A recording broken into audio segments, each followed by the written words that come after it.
سلام، من امیر کیوانم. تو این پادکست قراره با هم داستانی رو بشنویم که دری به یه دنیای جدید برامون باز میکنه. آماده اید که به دنیای این داستان وارد بشیم؟ امروز یه سوال مهم دارم. آخرین باری که واقعا از خودتون پرسیدین من کی هستم و چی میخوام کی بود؟ شاید هیچ وقت، اما نگران نباشین، چون داستانی که قراره بشنویم دقیقا همین سوالها رو براتون زنده میکنه. کتاب جاناتان مرغ دریایی داستانیه که شاید تو نگاه اول ساده به نظر بیاد. یه مرغ دریایی که نمیخواست مثل بقیه باشه. خب این چه جذابیتی داره؟ اما صبر کنید. پشت این ظاهر ساده یه ماجراجویی شگفت‌انگیز درباره آزادی، محدودیت‌ها و کشف خودمون خوابیده. چرا باید به این داستان گوش بدید؟ چون این فقط یه داستان نیست، یه آینه است که شما رو با خودتون روبرو میکنه. بهتون نشون میده چطور میتونید پرواز کنید حتی وقتی همه میگن نمیتونید. بهتون جرأت میده از ترساتون عبور کنید و همون آدمی بشید که همیشه میخواستید باشید. پس اگه آماده اید که تو این سفر با من همراه بشید، بیایید شروع کنید. دنیای جاناتان منتظر ماست.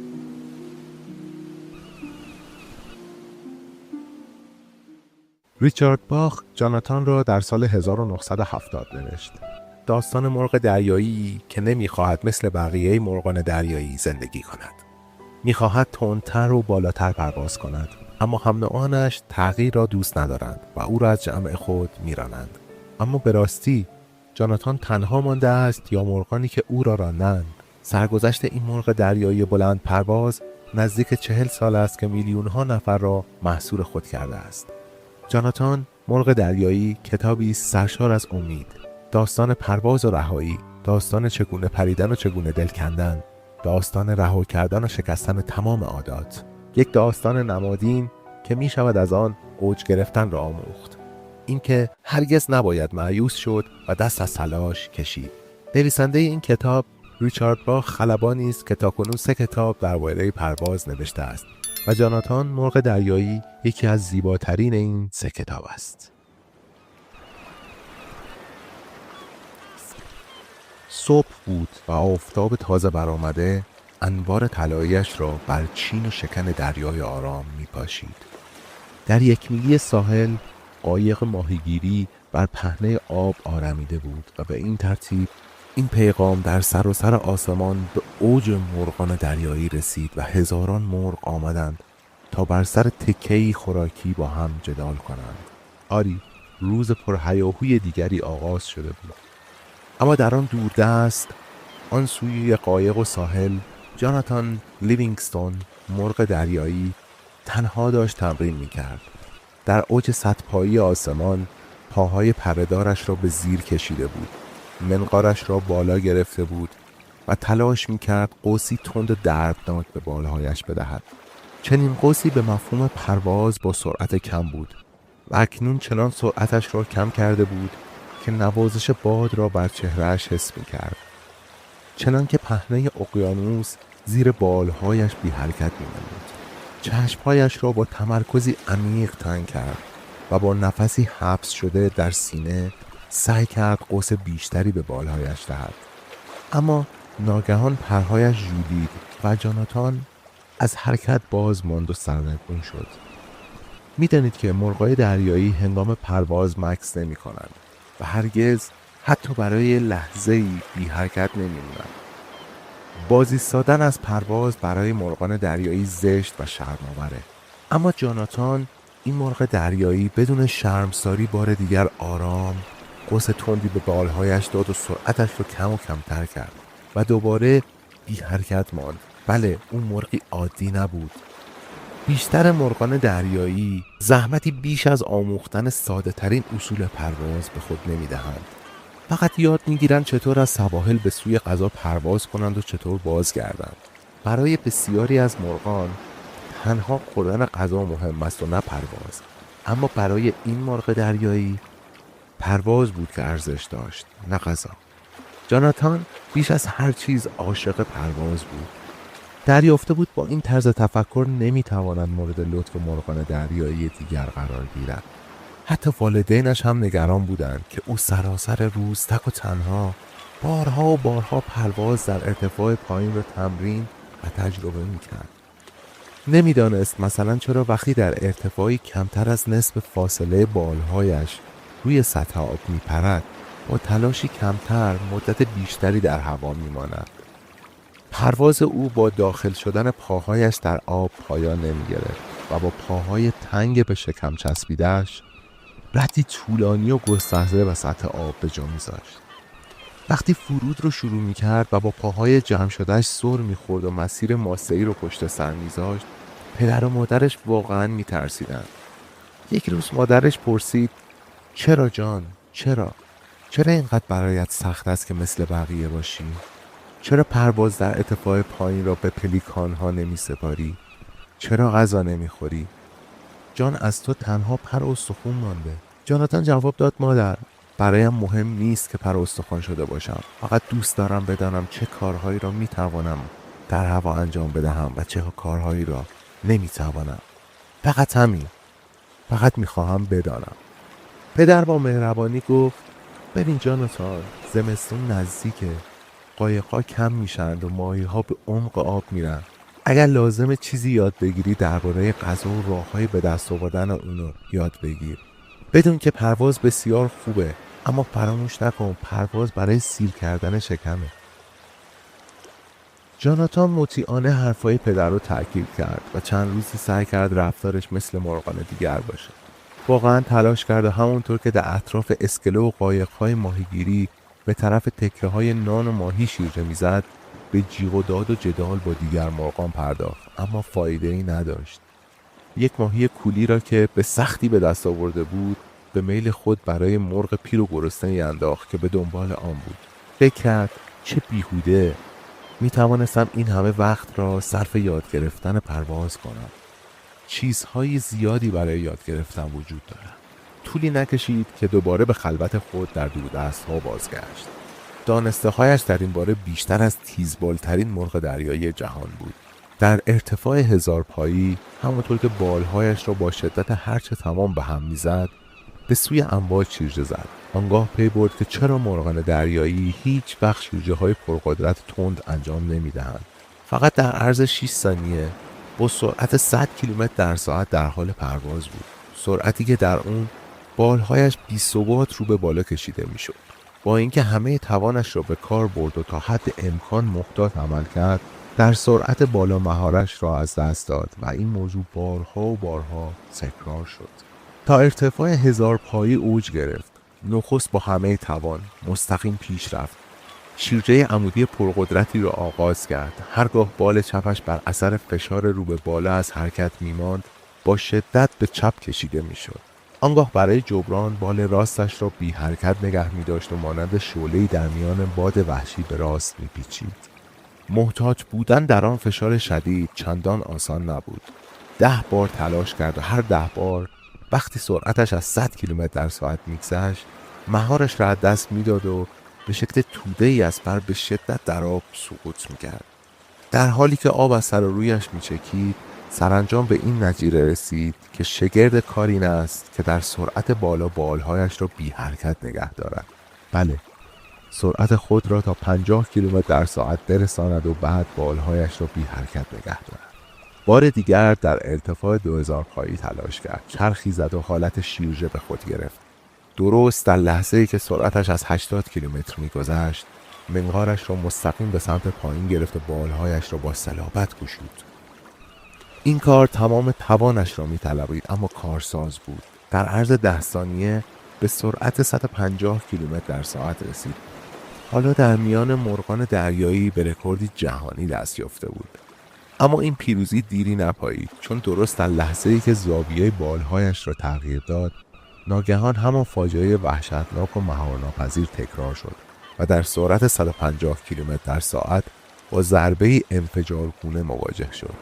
جاناتان، مرغ دریایی، انگار میان هوا و زمین منفجر شد و به شدت به سطح آب دریا خورد که چون سنگ فرش سخت می‌نمود. وقتی به خود آمد، مدتی از تاریکی هوا گذشته بود. زیر نور ماه بر سطح اقیانوس شناور بود و بالهایش چون 2 قطعه سرب سخت و سنگین بود. اما بار شکست بر دوشش از آن هم سنگین تر بود. با درماندگی آرزو کرد کاش سنگینی شکست آنقدر زیاد بود که او را آرام آرام به قعر دریا میفرستاد و همه چیز را پایان میبخشید. همانطور که در آب فرو میرفت صدای غریب و ژرف از درونش برخاست.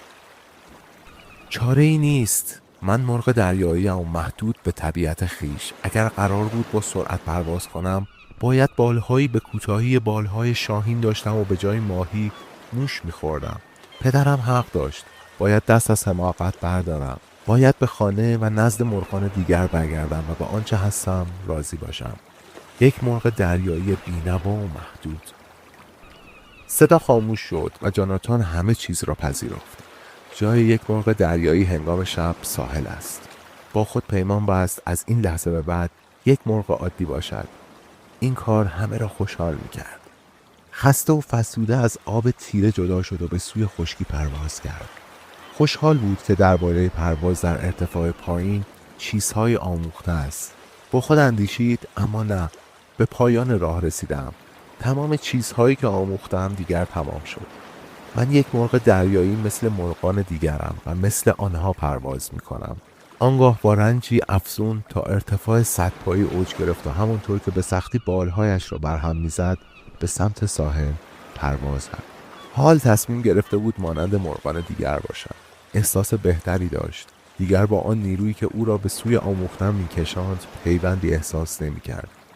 دیگر تلاش کسی در کار نخواهد بود. آه، چه زیبا بود پرواز در دل تاریکی، رها از هر اندیشه‌ای و پیش به سوی نوری که بر فراز ساحل پرتو انداخته بود. تاریکی.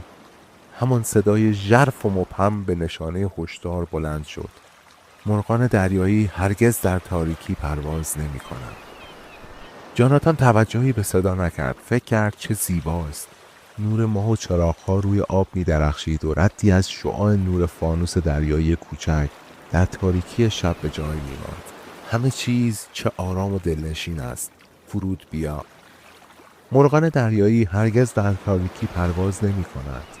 اگر بنا بود در تاریکی پرواز کنی، باید چشمان جغد می‌داشتی. باید مغزی پیشرفته تر می‌داشتی. بالهای کوتاه شاهین باید از آن تو می بود. جاناتان لیوینگستون مرغ دریایی آنجا در دل شب در ارتفاع 100 پایی پلکایش رو برهم زد. درد و رنج و تصمیمی که گرفته بود ناپدید شد. بالهای کوتاه شاهین. بله، راه حل همین بود. چقدر احمق بودم. تنها چیزی که نیاز دارم بالهای کوچک و کوتاه است. کافیست پرهایم رو بیشتر کنم و تنها با نوک بالهایم بپرم. بالهای کوتاه.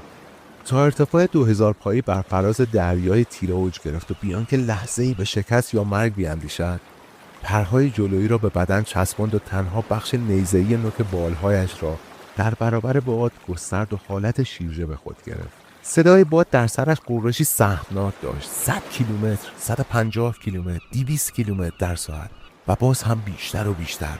حالا فشاری که در سرعت 200 کیلومتر در ساعت احساس می‌کرد به دشواری سرعت 100 کیلومتر در گذشته نبود. با دادن انحنای ظریف به نوک بالهایش شیرجه را متوقف کرد و زیر نور ماه بر فراز امواج چون گلوله توپی خاکستری جهید. چشمهایش را بست تا در مقابل هجوم باد در امان باشد و سرشار از سرور شد. 200 کیلومتر در ساعت و کاملا مهار شده. اگر به جای ارتفاع 2000 پایی از ارتفاع 5000 پایی بپرم به چه سرعتی میرسم؟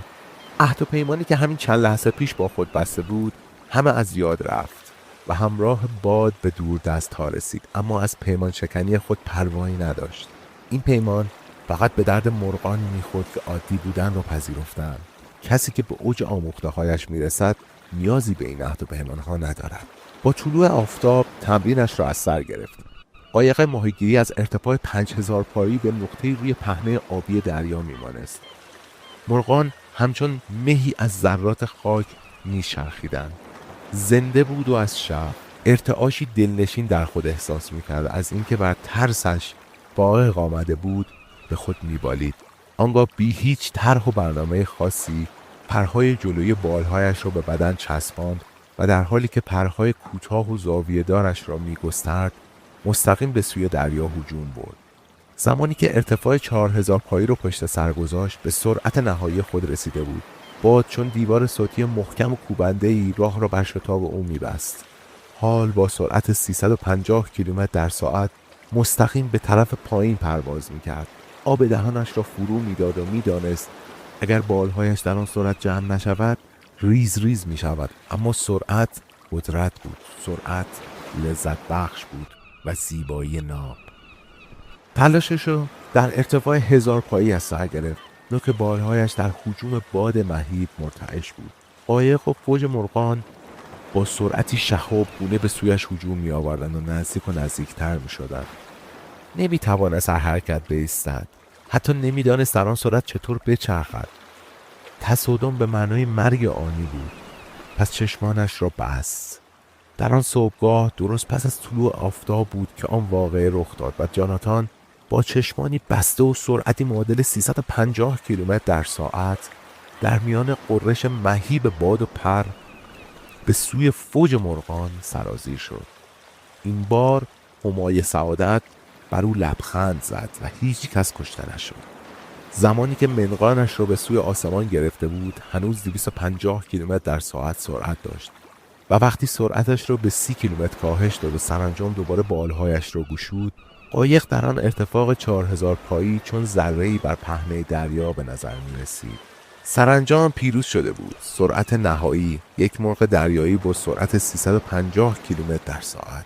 موفقیت عظیمی بود، با شکوه‌ترین لحظه در تاریخ مرغان دریایی و گشوده شدن عصری تازه در برابر جاناتان. همانطور که به سوی جایگاه خلوت تمرین خود پرواز می‌کرد، بالهایش را برای شیرجه از ارتفاع 8000 پایی جمع کرد. همان موقع تصمیم گرفت نحوه دور زدن را کشف کند. پی برد اگر تنها یکی از پره‌های نوک بالش را به اندازه کمتر از 3 سانتی متر حرکت دهد، در آن سرعت شگرف چرخش تند و انعطاف پذیر خواهد داشت. هرچند پیش از آموختن این درس پی برده بود که دادن بیش از یک پر در آن سرعت میتواند او را چون گلوله‌ای به چرخش واردارد و جاناتان نخستین مرغ دریایی روی زمین بود که به چنین شگردهایی در پرواز دست یافته بود. آن روز هیچ وقتی را برای گفتگو با سایر مرغان صرف نکرد تا بعد از غروب آفتاب پرواز کرد و چرخ زدن، غلتیدن آرام، غلتیدن در جا، چرخش وارونه و چرخش فرفره‌ای را یاد گرفت. زمانی که در ساحل به مرغان پیوست، تاریکی همه جا را گرفته بود.